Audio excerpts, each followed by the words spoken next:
zulm bu darajaga yetdi. Sharq Turkistonda hayot Uyg'urlar o'lgan Uyg'urlarga havas qildigan vaziyat shakllandi. Bugun 16 mart vatandan egallagan ishonchlik uchurlarimizga ko'ra Xitoy doktor Xalmurod G'upurni tutqun qilgan. Uyg'urlarning ichida tunilgan ziyoli doktor Xalmurod G'upurning 3 oy ilgari Xitoy doiralari tomonidan tekshirilayotganligi haqidagi xabarlar aniqlangan edi. Bugun egallagan ma'lumotlarimizga ko'ra Xitoy doktor Xalmurod G'upurga 200 degan töhmatni ortib tutqun qilganligi hamda tarbiyalash lageriga yoki turmaga qamalganligi ma'lum bo'ldi. U 1993-yili Rossiyaning Sankt-Peterburg tibbiy universitetida doktorlik unvoni olgandan keyin Urumchiga qaytib kelib tibbiy sohada xizmat qilgan. 1996-yili atalmış Abdunum rayonluq Uyg'ur tibobat doktorxonasining mudiri. 1998-yildan boshlab atalmış Şinjan tibbiy universitetining muavin maktab mudiri va mudiri bo'lib ishlagan. Egallagan uchurlarimiz yana atalmış tarbiyalash markazlariga so'langan ilmlik va dindor kishilarning uzoq o'tmay o'lim xabarining kelayotganligi, Urumchida ishlayotgan Uyg'urlarning har xil bahonalar bilan yurtlarga surgun qilinayotganligi, hatto ularni majburlash uchun uylardagi tok, suv qatorliqlarni kesib etib, ketishga majburlayotganligi bildirildi. Egallagan uchurlarimiz yana Urumchidek bir yerdami Xotan yoki Qashqardan Urumchiga kelib yo'l so'ragan Uyg'urlarga yo'l ko'rsatib qo'yganlarning ish o'rnidan haydilayotganligi, qattiq tekshirishlarning faqatla Uyg'urlarga bo'layotganligi, uylardan hara o't to'g'raydigan mashina, har xil motorliq asboblarning birdek yig'ib olinganligi bo'lib, hozir hatto daraxt yoki yog'och kesadigan hari chiqib qilishning ig'ir jazoga uchrashga yetarlik ekanligini bildirdi. Shundaqla oshxonalarda amin deb duo qilish, mashinaga bir kunda 2-3 qatim may qachilash yoki uda 3 kun har kuni may qachilash, Xitoylarni Xanzu demay Xitoy deb selish, Uyg'urlarga har qanday shaklda saxovatchilik qilib yordam qilib selish qatorliqlarning darhol tarbiyalash nomidagi lagerlarga kelishiga sabab bo'layotganligi bo'ldi. Texmo ichinarligi tamaki chekmaslik, haroq ichmaslik, xilma-xil ahvol egallash jadvallarini to'ldirishda e'tiqod degan yeriga islom degan so'zni yezish qatorliqlarning jazolanishga yetarlik dalil bo'lganligi, hatto ahli ilm olimlarining jinoza namoziga kishilarni to'planig'ili qo'ymayotganligi qattiq besim sababli xalqimizning hayot qolganlarining o'lgan Uyg'urlarga havas qildigan vaziyat shakllanganligi bildirildi. Allah xalqimizni o'z panohida saqlasin. Zolimlar uchun yashsin jahannam.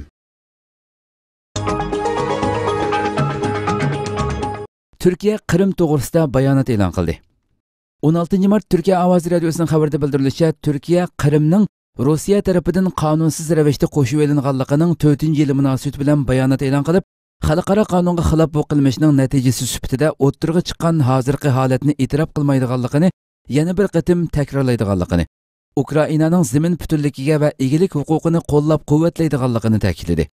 Undan boshqa Turkiya Cumhuriyeti Tashqi ishlar ministrligi yozim bayonot e'lon qilib, Ukrainaning Qrim yarim orolining buningdan 4 yil ilgari qonunsiz umumiy xalq bilet tashlash faoliyatiga tayinib, Rossiya tarafidan qo'shib olinganligini xotirlatgan holda, xalqaro qonunga xilof hisoblanadigan bu qilmishning natijasi sifatida o'ttirga chiqqan hozirgi holatni e'tirof qilmaydiganligini yana bir qatim takrorlaydiganligini hamda yarim orolning asosiy omillarining biri bo'lgan Qrim tatar turklarining ahvolini ko'rdigan holda Qrimdagi o'zgarishlarni yaqindan kuzatishni davomlashtiradiganligini qayd qildi.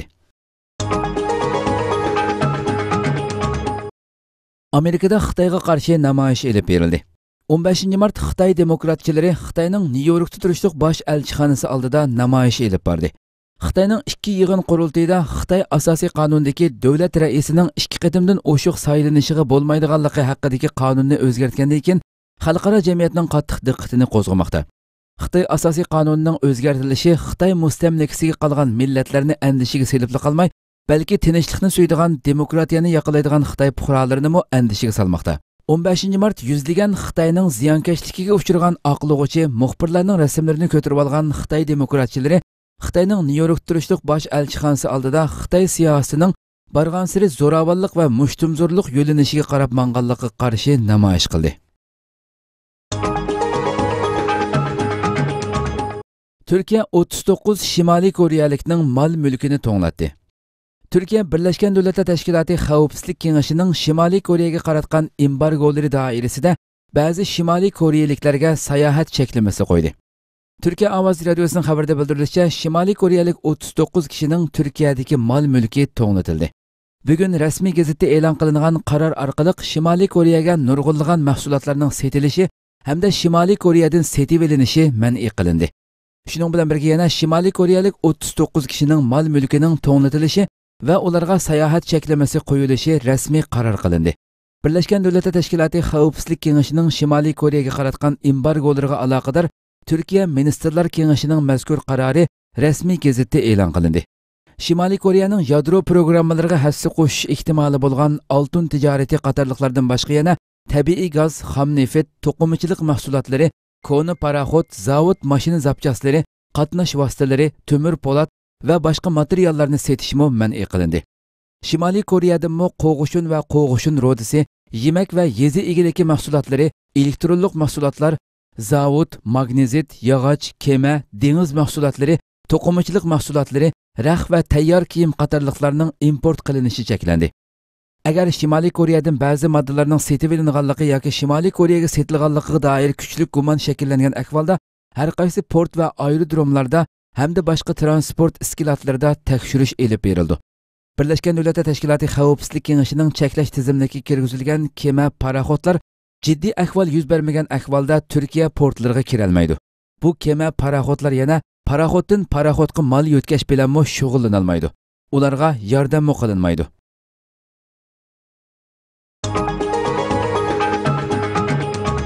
Amerikada Kongzi institutlarini hukumat apparati qatorida tizimga elish talab qilinmoqda. Amerika Davlat Majlisi Avam palatasi Kongzi institutlarini Amerikada Xitoyning hukumat apparati qatorida tizimga oldirish uchun harakatga o'tdi. Erkin Osiyo radiosining xabarida bildirilishicha, Tashqi siyosat jurnalida e'lon qilingan xabardan qaraganda, Amerika Avam palatasi a'zolari Kongzi institutlarining qandaqdir Xitoy ilgari surgandek bir madaniyat markazi emas, balki bir hukumat apparati qatorida Amerikada tizimga oldirishi kerakligini talab qilib, bir qonun loyihasi tuzgan. Bu harakat Amerika Avam palata a'zosi Joe Wilsonning boshchiligida elib berilayotgan bo'lib, bu har qanday bir chet el hukumatining Amerika universitetlarini mablag' bilan ta'minlash orqali o'z ta'sirini singdirishning oldini olishni maqsad qildi ekan. Garchi bu qonun loyihasi yolg'iz Kongzi institutiga qaratilmagan bo'lsa-mu, ammo Joe Wilson apandi buning Amerikadagi 100 dan oshiq universitetda faol harakat qilayotgan Kongzi institutlarini o'z ichiga oladiganligini bildirgan. Xitoy doiralari 2004-yildan boshlab Kongzi instituti ta'sis qilib, madaniyat diplomatiyasini yo'lga qo'ygandan beri dunyodagi 123 davlat va rayondagi universitet va o'rta boshlang'ich maktablarda Kongzi instituti va Kongzi darsxonalari qurilgan edi. Garchi har qaysi xalqaro universitetlar Kongzi institutlarini qarshi olgan bo'lsa-mu, biroq yaqinqi yillardan buyon Kongzi institutlarining universitetlardagi akademiya fikr erkinligini cheklash yo'lida qilgan harakatlari ko'plab oshkorlandi. Jumladan Kongzi institutlari bilan munosabatni davomli saqlab qolish yoki qolmaslik masalasi Amerikada kuchli munozara paydo qilmoqda. Amerika Kengash palata a'zosi Marco Rubio Kongzi institutlarining taqilishini eng aktiv talab qilayotganlarning biri. U yaqinda Florida shtatidagi ba'zi universitetlarga maktub yozib, ularning qarmaqidagi Kongzi institutlarini taqashni talab qilgan.